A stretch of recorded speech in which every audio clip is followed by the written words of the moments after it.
Welcome back to ज्ञान के world. नमस्कार दोस्तों, अभी हाल ही में हुए उड़ीसा ट्रेन त्रासदी में जो है अभी एक नया मोड़ सामने आया है। तो आज के इस वीडियो में हम जानेंगे कि उड़ीसा ट्रेन त्रासदी कैसे हुआ और अभी नया जो डेवलपमेंट आया है उस पर भी हम लोग बात करेंगे। तो सबसे पहले अगर देखा जाए तो फिलहाल आजकल कुछ खबर में ये है कि ये 1981 जो बिहार में जो एक्सीडेंट हुआ था उसके बाद ये 2023 में इंडिया का सबसे डेडलीस्ट रेल एक्सीडेंट है। साथ ही साथ जो गवर्नमेंट का फोकस है वो नया ट्रेन के साथ साथ अगर सेफ्टी पर भी हो तो ज्यादा अच्छा होगा। तो सबसे पहले कुछ कम शब्दों में जान लेते हैं कि आज का ये मुद्दा है क्या।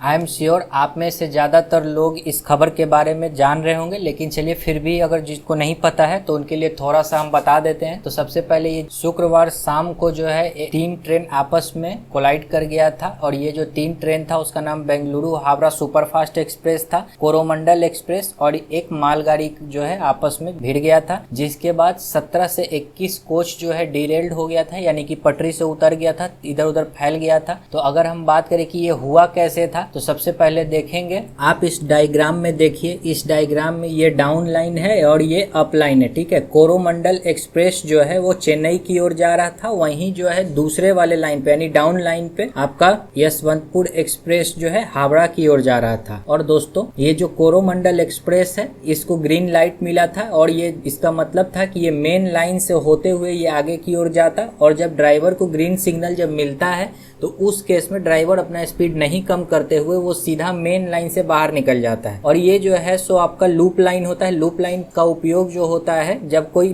कम इम्पोर्टेंट ट्रेन किसी दूसरे इम्पोर्टेंट ट्रेन को जब साइड देना होता है ना, तो उस केस में दूसरे वाले ट्रेन को लूप लाइन पे खड़ा कर दिया जाता है और इम्पोर्टेंट वाले ट्रेन को जो है वो मेन लाइन से निकाल दिया जाता है। तो इस ट्रेन के साथ कोरोमंडल एक्सप्रेस को भी जो है मेन लाइन से ही निकाला जाना था, लेकिन इलेक्ट्रॉनिक इंटरलॉकिंग सिस्टम के द्वारा ये रास्ता को आगे न जाते हुए पटरी का जो ट्रेन का रास्ता है उसको लूप लाइन के तरफ मोड़ दिया गया। और चूंकि ट्रेन का स्पीड काफी ज्यादा था तो ये जो है ये मालगाड़ी के ठीक पीछे से आकर के इस पे कोलाइड कर गया। और इसके बाद आप देख सकते हैं कि मालगाड़ी के बोगी के ऊपर जो है आपका कोरोमंडल एक्सप्रेस का आप इंजन को यहाँ आप देख सकते हैं। उसके बाद अगर देखा जाए कि ये जो ट्रेन था तो ये 2 ट्रेन आपस में भिड़ गया और इसके बाद जो इसका जो बोगी था वो पूरी तरीके से अलग अलग ट्रैक के ऊपर फैल गया। और जिसके बाद ये आ रहा यशवंतपुर एक्सप्रेस जो है ये इस ट्रैक पर इन बोगियों से भिड़ गया और इसी के बाद जो है सो कि ये काफी बड़ा एक डिजास्टरस एक्सीडेंट हो गया। उसके बाद अगर देखा जाए कि रेलवे के द्वारा संडे के दिन एक ड्राइवर के रोल को और सिस्टम माल फंक्शन को पूरी तरीके से नकार दिया गया है, यानी कि रेलवे का मानना है कि ये गलती जो है ड्राइवर का नहीं है और साथ ही साथ सिस्टम में कोई खराबी भी नहीं था। और साथ ही साथ रेलवे के द्वारा ये पॉइंट किया जा रहा है, यानी कि ये आशंका जताया जा रहा है कि ये जो है पूरी तरीके से सिग्नलिंग इंटरफेरेंस है या फिर जो है साबोटाज है। अगर बात करें कि ये आगे यानी ये किसी तरीके से असामाजिक तत्व के द्वारा जो है इलेक्ट्रॉनिक इंटरलॉकिंग सिस्टम के साथ छेड़छाड़ किया गया है और एक साजिश के तहत इस एक्सीडेंट को करवाया गया है। अगर हम रेलवे मिनिस्टर अश्विनी वैष्णव की बात करें तो उन्होंने भी जो है सो संडे के दिन दूरदर्शन से बात करते हुए ये बताया कि रेलवे बोर्ड के द्वारा सीबीआई जांच के लिए आवेदन भेज दिया गया है और साथ ही साथ रेलवे बोर्ड की एक मेंबर हैं जया वर्मा सिन्हा, इनके द्वारा भी मीडिया पर्सन को ये बताया गया कि जो लोग भी इस साजिश में शामिल हैं उनको आइडेंटिफाई कर लिया गया है। और ये हालांकि इन्होंने अभी कुछ भी कहने से मना कर दिया है। इनके द्वारा कहा गया है कि सीआरएस इंक्वायरी का जो रिजल्ट आएगा उसके बाद ही जो है कुछ भी कहा जाएगा। हालांकि इन्होंने ये भी बताया है कि डाटा लॉगर इनपुट में ये चेक किया गया है कि किसी भी प्रकार का डिजिटल माल फंक्शनिंग नहीं था और सिग्नल सिस्टम बिल्कुल ठीक काम कर रहा था। अश्विनी वैष्णव के द्वारा दूरदर्शन को दिए गए इंटरव्यू में भी एक साबोटाज के तरफ ही इशारा किया गया है। हालांकि उन्होंने कहा है कि अभी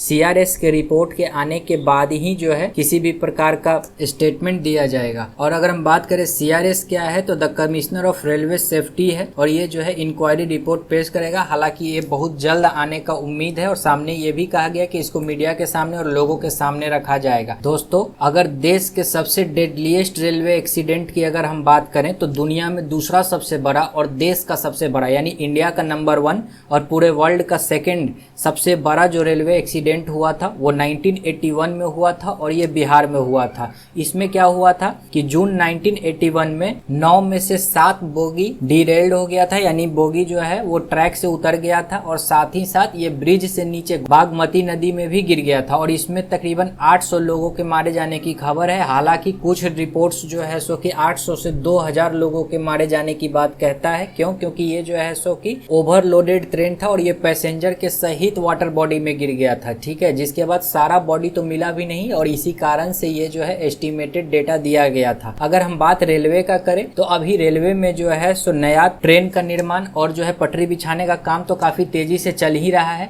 लेकिन अगर देखा जाए रिन्यूअल कितना हो रहा है तो ये साल दर साल जो है ट्रैक रिन्यूअल का काम जो है काफी कम हो रहा है। अगर देखा जाए बजट में तो बजट में भी काफी गिरावट देखने को मिला है। जो पहले बजट 2018-19 में तकरीबन 9-10 हजार करोड़ के आसपास था, वही अभी वर्तमान में 7.5 हजार करोड़ के आसपास 19-20 में रहा। अगर बात किया जाए कि ये बजट घटाया क्यों जा रहा है, क्योंकि ये जो है जो भी फंड एलोकेट किया जाता था ट्रैक रिन्यूअल के लिए वो जो है सो पूरा यूटिलाइज नहीं हो पाता था और वो लौट जाता था। अगर हम देखें पिछले 4 सालों में तकरीबन 1127 डीरेलमेंट्स हुआ था, यानी कि पटरी से ट्रेन उतरने का घटना सामने आया है। उसमें से जो 26% यानी कि 289 डीरेलमेंट्स जो हुआ था वो ट्रैक रिन्यूअल ना होने के कारण हुआ था, ठीक है। हालांकि आप अगर इसके बारे में ज्यादा जानना चाहते हैं तो बीबीसी का हाल ही में एक आर्टिकल छपा था कि इंडिया में जो है सो ज्यादातर ट्रेन डीरेल्ड क्यों हो जाता है, तो आप वहां से भी इसको देख सकते हैं। अगर अभी वर्तमान में रेलवे के द्वारा अगर बात करें तो अभी 12 किलोमीटर पर डे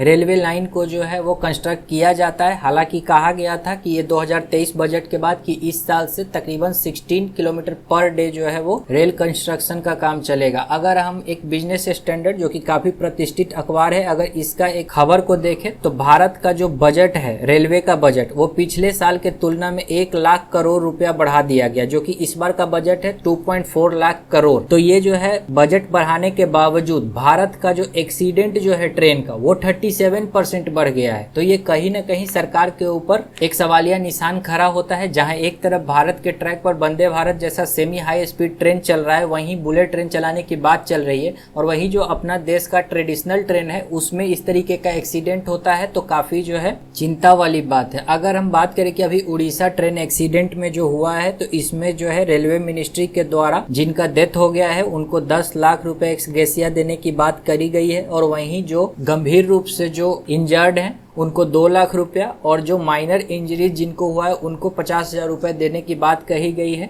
तो इसमें एक नोट करने वाला बात यह है कि जो भी टिकट लेस ट्रेवलर जो भी है उसे भी एक कंपनसेशन जो है वो दिया जाएगा रेलवे के तरफ, यानी जिनके पास टिकट नहीं भी था अगर उनका एक्सीडेंट हुआ है उस रेलवे एक्सीडेंट में तो उस केस में भी जो है ये कंपनसेशन रेलवे के द्वारा दिया जाएगा। अभी हाल ही में कवच काफी चर्चा में है। तो कवच क्या है, तो दरअसल कवच को विकसित करने का प्रयास भारत के द्वारा 2012 से किया जा रहा है और ये यूरोप में जो है काफी लंबे समय से उपयोग में आ रहा है। तो ये कवच दरअसल है क्या, तो ये जो है ऑटोमेटिक प्रोटेक्शन सिस्टम है और ये क्या करता है तो किसी भी 2 ट्रेन को आपस में कोलाइड करने से बचाता है, यानी कि आपस में कोलिजन ना हो जाए, इसके लिए ये automatic breaking and alarming system है। अगर ये ट्रेन में ये इंस्टॉल्ड होता तो जो है ये एक्सीडेंट होने का चांस काफी कम हो जाता और यही कारण है कि इसके ऊपर अभी काफी चर्चा जो है तेज है। अगर हम कवच की बात करें तो भारत में कुल रेल नेटवर्क जो है वो 68,103 किलोमीटर है और उसमें से केवल 1455 किलोमीटर रूट पर ही कवच से कवर किया गया है और ये जो डेटा है 31 दिसंबर 2022 तक का है,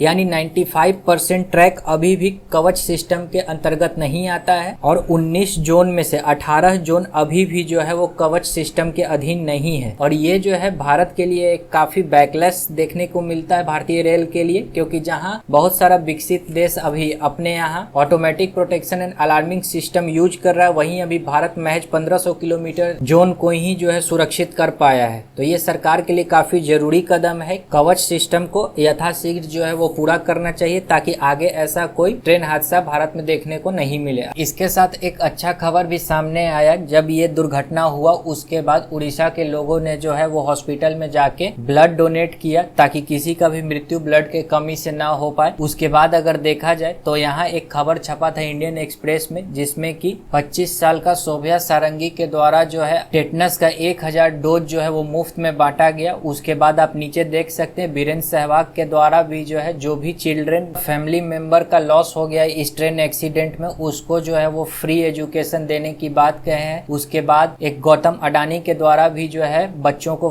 मुफ्त एजुकेशन देने की बात कही गई है। एक काफी फेमस यूट्यूबर कैरी मिनाटी है, उनके द्वारा भी जो है वो लोगों से अर्ज किया गया है कि ज्यादा से ज्यादा लोग मदद के लिए सामने आए। दोस्तों, आपको ये मेरा प्रयास कैसा लगा? अगर पसंद आता है तो वीडियो को लाइक और सब्सक्राइब जरूर करें। आज के लिए इतना ही, धन्यवाद।